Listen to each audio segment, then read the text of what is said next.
Bonjour tout le monde, on va commencer ensemble une série de vidéos, au total 3, dont le but est la prise en main du microcontrôleur STM32 qui appartient à la famille ARM32 bits de la société ST Microelectronics. La première vidéo, cette première vidéo, aura pour but d'introduire rapidement la carte de développement qu'on va utiliser pour faire nos TP et pour travailler avec les microcontrôleurs STM32, à savoir le module STM32F4 429i Discovery. La deuxième vidéo permettra de décrire la procédure de téléchargement et d'installation de l'environnement logiciel de développement qu'on va utiliser, à savoir le STM32Cube IDE. Bien sûr, on va travailler sur une plateforme Windows. La dernière et troisième vidéo portera sur la prise en main de cet environnement de développement logiciel avec un projet simple dont le but est la commande des entrées-sorties, c'est-à-dire l'interface GPIO, General Purpose Input-Output, des microcontrôleurs STM32 en utilisant une bibliothèque très utilisée, à savoir la bibliothèque HAL, Hardware Abstraction Layer. Commençons alors par cette première vidéo dont le but est de décrire le module STM32F429i Discovery. Donc, comme vous le voyez, sur la face arrière, donc ça c'est la face arrière, d'accord. Donc on retrouve principalement le microcontrôleur STM32F429ZIT6. C'est un microcontrôleur avec une mémoire flash de 2 MB, 2 mégaoctets, et une mémoire RAM de 256 kilooctets. On trouve aussi une mémoire SDRAM de 64 mégabits. Sur la face avant, c'est la face avec laquelle on va travailler, on retrouve dans un premier lieu un programmateur débagueur intégré, le ST-Link, la version 2.1, qui va nous permettre de programmer notre microcontrôleur via donc un port micro USB qui permettra aussi bien l'alimentation que la programmation. On retrouve aussi au milieu une partie qu'on va utiliser dans nos TP. Elle contient deux boutons poussoirs, un bouton poussoir bleu User et un bouton poussoir noir de remise à 0. Il y a aussi 4 LED qu'on retrouve ici dans cette partie-là. Il y a 4 LED. D'accord. Il y a aussi un écran LCD TFT 2,4 pouces. Alors, comme j'ai dit, donc, la finalité de ces vidéos, c'est de pouvoir implémenter un système d'exploitation temps réel, à savoir FreeRTOS, dans un microcontrôleur STM32. Et pour cela, on va faire des TP de base qui porteront essentiellement sur la partie bouton poussoir LED qui est là. J'ai agrandi ici. Donc on retrouve bien sûr le bouton poussoir user en bleu qui est connecté au port PA0. Et on retrouve deux LED, la LED 3 et la LED 4. La LED 3 verte connectée au port G13 et la LED 4 connectée au port G14. Voilà la description succincte de cette carte STM32F4. Au final, il y a aussi à droite et à gauche deux connecteurs d'extension ici. Ces connecteurs d'extension donnent accès à toutes les entrées et sorties de notre microcontrôleur si on veut faire des TP qui sont plus poussés. D'accord. Alors maintenant, et puisque dans notre projet de prise en main, on va devoir travailler avec l'interface GPIO, c'est-à-dire l'interface d'entrée et sortie, on va essayer de décrire la configuration commune des entrées et sorties pour les microcontrôleurs STM32. Le schéma suivant qui montre l'interface d'entrée-sortie montre deux principales parties. Donc il y a le input driver qui est là, l'interface d'entrée, et le output driver qui est là. l'interface de sortie. Donc, dans un premier temps, on va commencer par décrire la configuration des sorties. Donc, on va conserver uniquement la partie interface de sortie. Donc, supposons, dans un cas de figure, on veut commander ici le pin output ici. On veut commander une LED. Donc, la LED qui est branchée en anode, je m'excuse, cathode commune, qui est branchée avec la masse. Voilà notre LED. On dispose alors de fonctions C qui nous permettront de mettre à 1 ou à 0 ce registre. Donc, il y a la partie write. Donc, à travers cette branche write et à travers, comme j'ai dit, la fonction logicielle C, on va pouvoir mettre à 1 ou à 0 le registre data output en fonction de l'état de la LED qu'on veut. C'est-à-dire, est-ce qu'on veut allumer ou on veut éteindre la LED. Donc, ça veut dire pour cela, on va mettre ce registre soit à 1, soit à 0. Pour cela, l'interface de sortie, c'est-à-dire output driver, elle nous donne le choix entre deux configurations.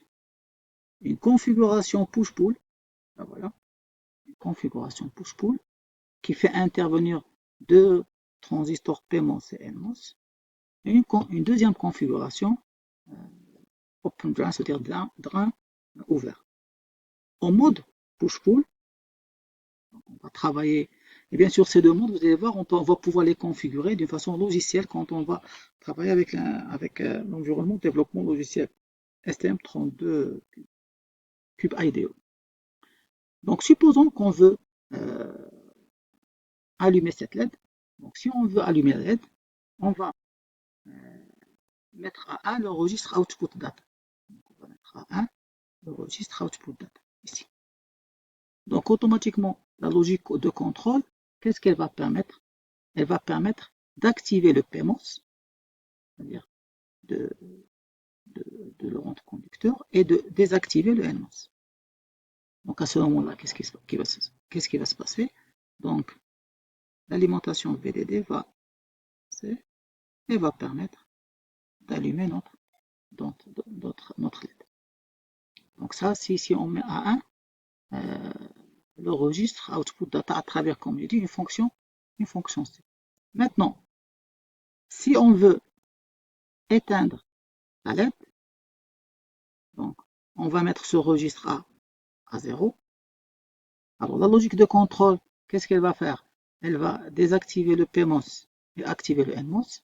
Et à ce moment-là, la LED sera connectée à la masse à travers le NMOS. Et la LED sera à ce moment-là éteinte. Donc c'est le mode en général qui est le plus utilisé. Ça veut dire le mode push-pull. Maintenant, le deuxième mode qui est offert, c'est le mode open drain, c'est-à-dire drain ouvert, l'équivalent du collecteur ouvert au transistor bipolaire. Donc dans ce mode-là, le transistor PMOS est automatiquement désactivé. C'est-à-dire on a le NMOS qui permettra de commander la LED. Et là, pour pouvoir travailler avec ce NMOS, on doit obligatoirement activer une résistance de tirage. On doit activer ici une résistance pull-up qui permettra de polariser. Cette résistance permettra de polariser mon transistor.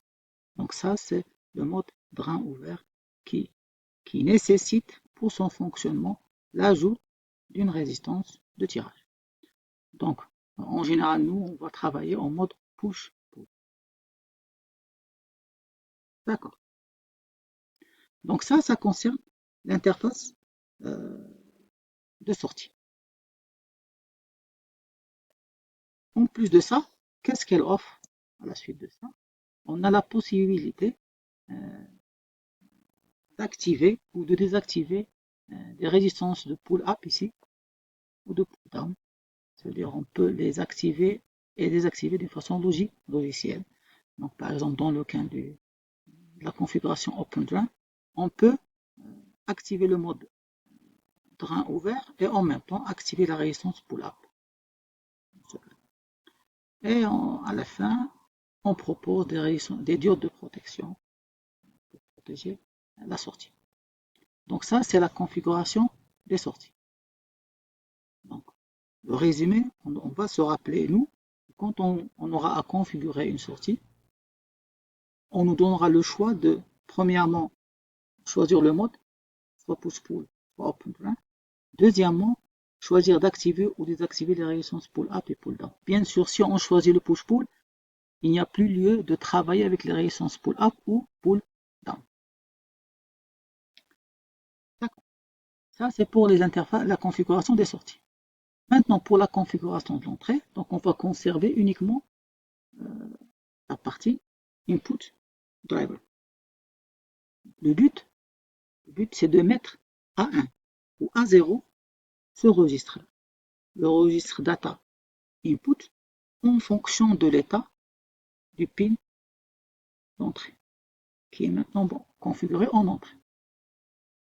Et bien sûr, on va utiliser une fonction C pour lire l'état de ce registre et savoir ainsi l'état de l'entrée input-output.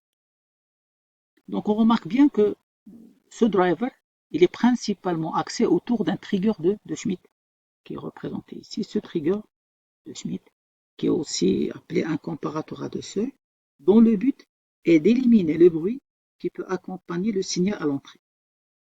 C'est-à-dire un bruit qui peut accompagner le signal à l'entrée, par exemple si on met un bouton poussoir. Exemple, je vais mettre un bouton poussoir ici, par exemple. Ça, c'est un schéma incomplet que je vais compléter. Donc, le fait d'appuyer sur le bouton poussoir, ça peut générer du bruit et ça peut générer des rebondissements. Alors, ces rebondissements, ils peuvent être éliminés et ce bruit peut être éliminé par ce trigger de Schmitt.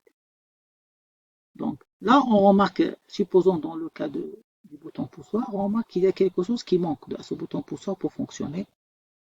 Ce sont les résistances de tirage.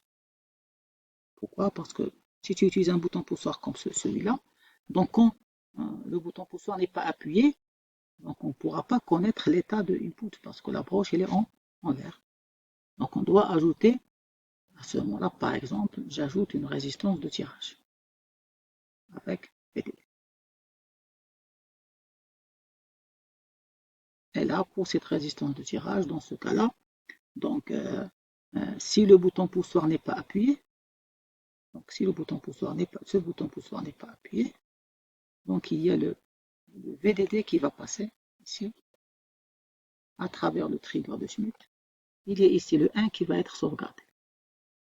C'est-à-dire si la fonction logiciel C qu'on va utiliser permet de lire l'état 1, ça veut dire pour moi c'est que le bouton poussoir n'est pas appuyé. Par contre, si le bouton poussoir est appuyé, donc à ce moment-là, donc il est appuyé, c'est le 0 qui va passer ici. Et ici, donc il va passer à travers bien sûr le trigger de Schmitt. Et on retrouvera ici un 0. Ça veut dire ici, la signification du 0 logique, c'est le bouton poussoir appuyé. Le 1 logique, c'est le bouton poussoir qui est relâché.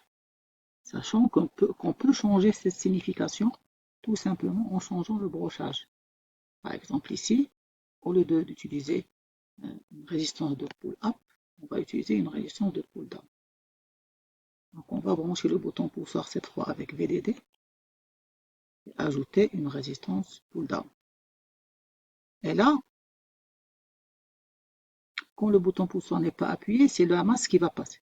C'est la masse qui va passer ici, et on retrouvera ici un 0. C'est-à-dire le 0 ici, ça veut dire le bouton poussoir n'est pas appuyé.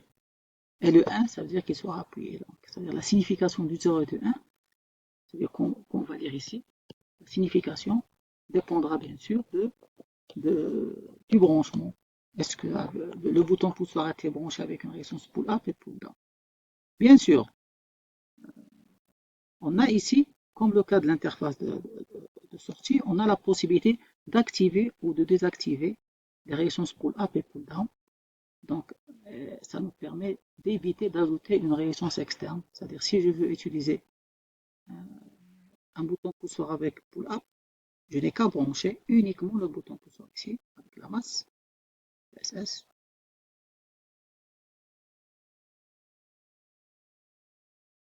Le bouton poussoir. Et j'active par logiciel, on va voir ça, et j'active la résistance pull-up. Donc, pas la peine d'ajouter une résistance externe de tirage. D'accord, donc on